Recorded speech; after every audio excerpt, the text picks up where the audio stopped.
राज्यातल्या 246 नगर परिषदा आणि 42 नगरपंचायत निवडणुकांकरता अर्ज भरण्याचा आजचा शेवटचा दिवस। इच्छुकांना दुपारी 3 पर्यंत अर्ज दाखल करता येणार।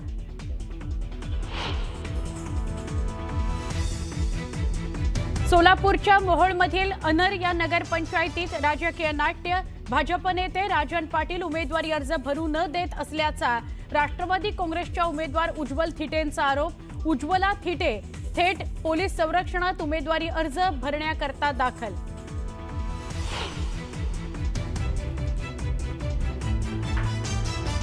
मुक्ताईनगर नगरपंचायतीची निवडणूक मोजक्या 4 ते 5 जागांवर लढणार। कदाचित निवडणूक लढवणारही नाही। निवडणुकीबाबत एकनाथ खडसेंचं मोठं विधान।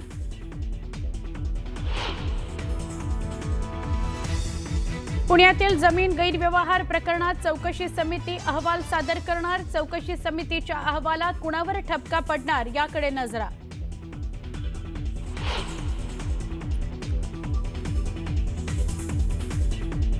हिंदू हृदय सम्राट बाळासाहेब ठाकरेंचा आज 13वा स्मृतिदिन। राज्यभरातील शिवसैनिक बाळासाहेबांना करणार वंदन। उद्धव आणि राज ठाकरे पुन्हा एकत्र येणार का याची उत्सुकता।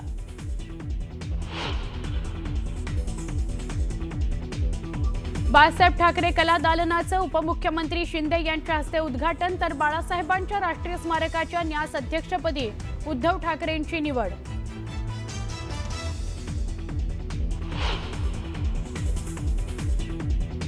नवी मुंबईतल्या नेरूळमधील छत्रपती शिवाजी महाराजांच्या पुतळ्याचं मनसे नेते अमित ठाकरेंच्या हस्ते अनावरण। परवानगी न घेताच पुतळ्याचं अनावरण केल्याबद्दल अमित ठाकरेंविरोधात गुन्हा दाखल।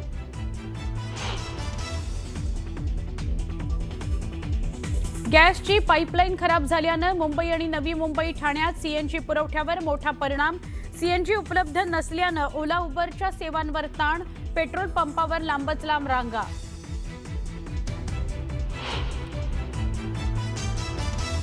वनमंत्री गणेश नाईक पुण्यात वनविभागाच्या अधिकाऱ्यांसोबत आज घेणार बैठक। पुणे जिल्ह्यातील बिबट्यांच्या प्रश्नासह वनविभागाच्या इतर विषयांवर बैठकीत चर्चा।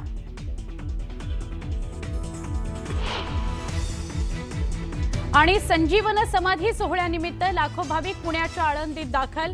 संजीवन सोहळ्यानिमित्त मंदिराला आकर्षक रोषणाई।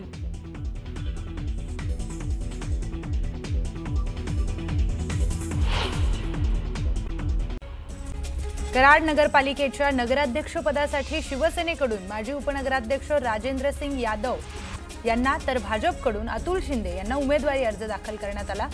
त्यामुळे आता महायुतीतच सामना रंगणार आहे। मोहोळ नगर परिषदेच्या नगराध्यक्षपदासाठी शरद पवारांच्या राष्ट्रवादी काँग्रेस पक्षाने अश्विनी जाधवांना उमेदवारी जाहीर केली आहे। दरम्यान माजी आमदार रमेश कदमांच्या उपस्थितीमध्ये अश्विनी जाधवांनी नगराध्यक्षपदाचा उमेदवारी अर्ज दाखल केलाय। तळेगाव नगर परिषद निवडणुकीसाठी उमेदवारी अर्ज भरताना कोणताही अनुचित प्रकार घडू नये यासाठी पोलीस प्रशासनाकडून चोख बंदोबस्त तैनात करण्यात आलाय। सुरक्षेसाठी अतिरिक्त कर्मचारी, सीसीटीव्ही देखरेख, वाहतूक नियंत्रण आणि प्रवेशबंदी क्षेत्राची विशेष व्यवस्था करण्यात आली आहे। इंदापूरमध्ये अजित पवारांना मोठा धक्का बसलाय। राष्ट्रवादीचे जिल्हाध्यक्ष प्रदीप गारटकर यांनी पदाचा राजीनामा देऊन शरद पवारांच्या पक्षामध्ये प्रवेश केला। तर माजी मंत्री हर्षवर्धन पाटील आणि भाजपचे युवा नेते प्रवीण माने राष्ट्रवादी विरोधामध्ये नगर परिषदेची निवडणूक लढवणार आहेत। राज्यातील 246 नगर परिषदा आणि 42 नगरपंचायत निवडणुकांसाठी अर्ज भरण्याचा आज शेवटचा दिवस आहे। इच्छुकांना दुपारी 3 वाजेपर्यंत अर्ज दाखल करता येणार आहे। तर माघार घेण्याची अंतिम मुदत 21 नोव्हेंबर आहे। साताऱ्यात महाविकास आघाडीसोबत राष्ट्रवादी शिवसेना एकत्र येण्यावर आज शिक्कामोर्तब होईल। भाजपला रोखण्यासाठी महाविकास आघाडीसोबत महायुतीतील शिवसेना आणि राष्ट्रवादी मनसेसह इतर घटक पक्ष देखील असतील, असं राष्ट्रवादी शरदचंद्र पवार गटाचे प्रदेशाध्यक्ष शशिकांत शिंदे यांनी जाहीर केलं। मोहोळ तालुक्यातील अनगर नगरपंचायतींच्या नगराध्यक्षपदाच्या अजितदादा गटाच्या उमेदवार उज्ज्वला थिटे यांना पोलीस संरक्षणामध्ये अनगरला पोहोचावं लागलं। भाजप नेते राजन पाटील उमेदवारी अर्ज भरू देत नसल्याचा आरोप केल्यानंतर पोलिसांकडून थिटे यांना संरक्षण देण्यात आलं।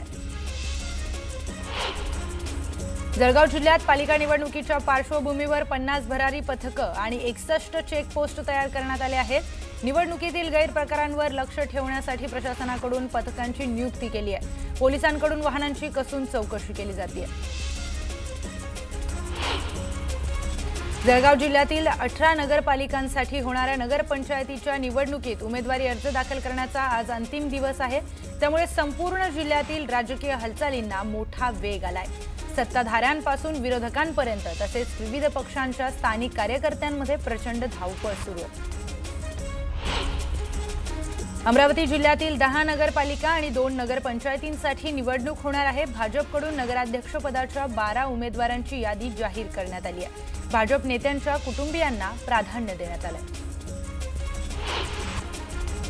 नागपूरमधील काँग्रेसच्या शेकडो कार्यकर्त्यांनी भाजपमध्ये प्रवेश केलाय। नागपूर ग्रामीणमध्ये काँग्रेसला मोठा धक्का बसला असून प्रसन्ना तिडके यांनी शेकडो कार्यकर्त्यांसह चंद्रशेखर बावनकुळेंच्या उपस्थितीमध्ये भाजपमध्ये प्रवेश केला। सावंतवाडीत भाजपकडून जोरदार शक्ती प्रदर्शन करण्यात आलं। नगराध्यक्षपदासाठी श्रद्धाराज भोसले यांनी उमेदवारी अर्ज दाखल केलाय। यावेळी भाजपचे युवा नेते विशाल परब यांनी विजय आमचाच असेल असा विश्वास व्यक्त केला।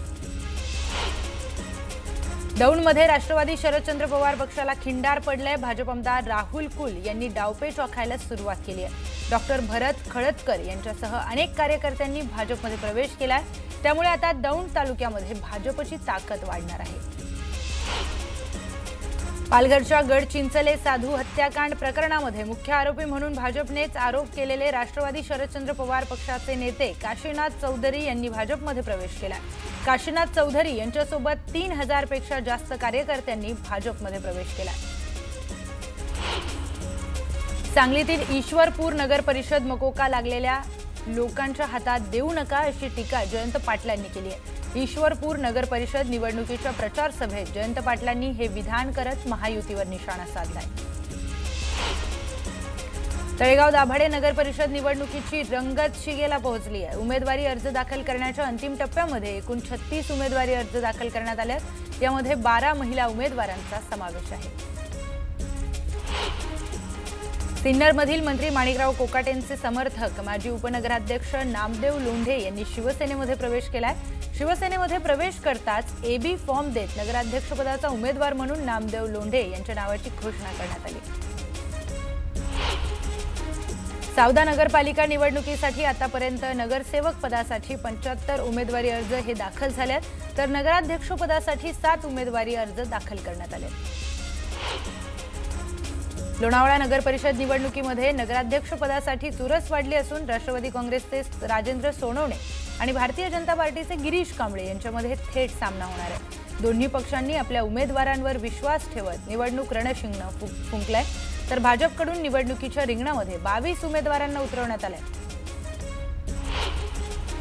पारोळा नगर परिषदेच्या निवडणुकीमध्ये भाजप आणि शिवसेनेची युती झाली आहे। भाजप शिवसेना युतीकडून नगराध्यक्षपदासाठी चंद्रकांत पाटील यांचा अर्ज दाखल करण्यात आलाय, तर शहरातील मुख्य चौकातून रॅली काढून जोरदार शक्ती प्रदर्शन करण्यात आलं।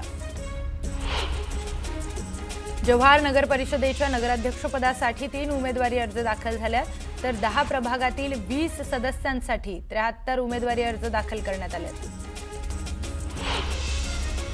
बदलापूर नगराध्यक्षपदासाठी भाजपच्या उमेदवार रुचिता घोरपडेंनी उमेदवारी अर्ज दाखल केला। यावेळी भाजपकडून मोठं शक्ती प्रदर्शन करण्यात आलं होतं। बदलापूर नगर परिषद निवडणुकीमध्ये भाजप आणि राष्ट्रवादीने शिवसेनेला बाजूला ठेवत युती केली।